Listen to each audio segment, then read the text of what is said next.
শুধু এতটুকু বলবো, আপনি just wait until you reach your grave.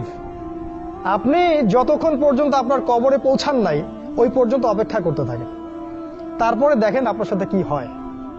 যখন যখন ফেরেশতারা কলার ধরে তুলে প্রশ্ন করবে, মান হাযা রাজুল বুইসা ফীকুম, এই ব্যক্তি কে ছিল যাকে তোমাদের কাছে রাসূল করে পাঠানো হয়েছিল, তখন এরা কোশ্চিন কালেও বলতে পারবে না যে ইনি হচ্ছেন রাসূলুল্লাহ সাল্লাল্লাহু আলাইহি ওয়াসাল্লাম। বলে মা আদরি, আমি জানি না, লা আদরি, আমি জানি না।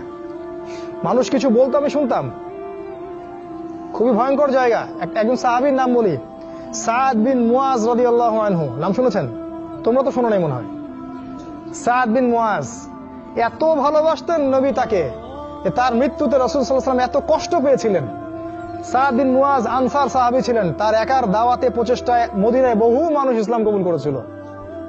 এই মানুষ খন্দকের যুদ্ধে তার গায়ে একটা তীর লাগে, প্রচুর রক্ত প্রবাহ হয় এবং তিনি মারা যান, শহীদ হয়ে যান। এই সাদ বিন মুয়াজের জানাজায় 70,000 ফেরেশতা অংশ নিয়েছিল এবং আল্লাহ রাব্বুল আলামিনের আরশ এই বান্দার মৃত্যুতে কেঁপে উঠেছিল। আপনাকে বলতে চাচ্ছি, এই সাদ বিন মুয়াজ রাদিয়াল্লাহু আনহুর কবরেও চাপা দেয়া হয়েছে, দুই দিক থেকে চাপা দেয়া হয়েছে। তিনি বলেছেন, রাসূল সাল্লাল্লাহু আলাইহি ওয়াসাল্লাম, যদি কোনো ব্যক্তির কবরে আযাব না হতো তাহলে সাদ বিন মুয়াজের কবরে আযাব হতো না। তার কবরেও প্রশ্ন হয়েছে এবং চাপ দেওয়া হয়েছে। কবরের জীবন কেমন করে আপনাকে বুঝাবো, কিভাবে বুঝাবো আমরা? আমাদের বুঝানোর কোনো ক্ষমতাই নাই। আজকে আপনি রাসূলের আদর্শকে পরোয়া করছেন না।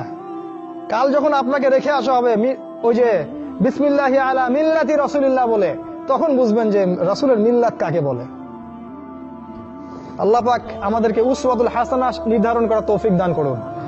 উসওয়াতুল হাসানা হবে একজন ব্যক্তি, দ্বিতীয় কোনো ব্যক্তি না। তিনি হচ্ছেন আমাদের প্রিয় নবী মুহাম্মদুর রাসূলুল্লাহ সাল্লাল্লাহু আলাইহি ওয়াসাল্লাম। হ্যাঁ, এটা ঠিক যদি কোনো ব্যক্তির কথা রাসূলের কথার সাথে মিলে যায়, সে যেই হোক না কেন তার কথা মানতে আমরা প্রস্তুত ইনশাআল্লাহ। বরং ওই কথা মানাই আমাদের জন্য ফরজ। আর পৃথিবীর যে ব্যক্তি হোক না কেন, সে যত বড় নেতা হোক না কেন, যেই হোক না কেন, কারো কথা যদি নবীর কথার সাথে না মেলে, তাহলে সেই কথা মানতে আমরা মোটেও বাধ্য নই, বরং সেটাকে না মানাই হচ্ছে আপনার ঈমানের দাবি। একটা এক্সাম্পল দিয়ে শেষ করছি। অবস্থা এমন এবং অবস্থা হতে পারে এমন, আপনাদের সাগরের পারে চোরাবালি আছে, মনে করেন একটা দেহ চোরাবালিতে পড়ে গেছে। এখন প্রথমে তার টাকলু পর্যন্ত ডুবে গেছে। এখন সে নড়াচড়া করছে এখান থেকে বের হওয়ার জন্য। আশপাশে অনেক মানুষ, এই মানুষগুলো বলছে নড়াচড়া করো না, নড়াচড়া করো না, যদি নড়াচড়া করো তাহলে আরো ডুবে যাবে। কথা বুঝতে পারছেন? সে নড়াচড়া করা বন্ধ করে দিল এবং আশপাশের মানুষ তার হাত ধরে তাকে টেনে তুললো না, বরং আশপাশের মানুষ তাকিয়ে তাকিয়ে একটা তামাশা দেখলো এবং তাকে বললো নড়াচড়া করো না।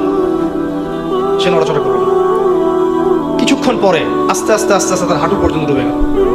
অটোমেটিকলি নড়াচড়া না করলেও তো ডুবে না?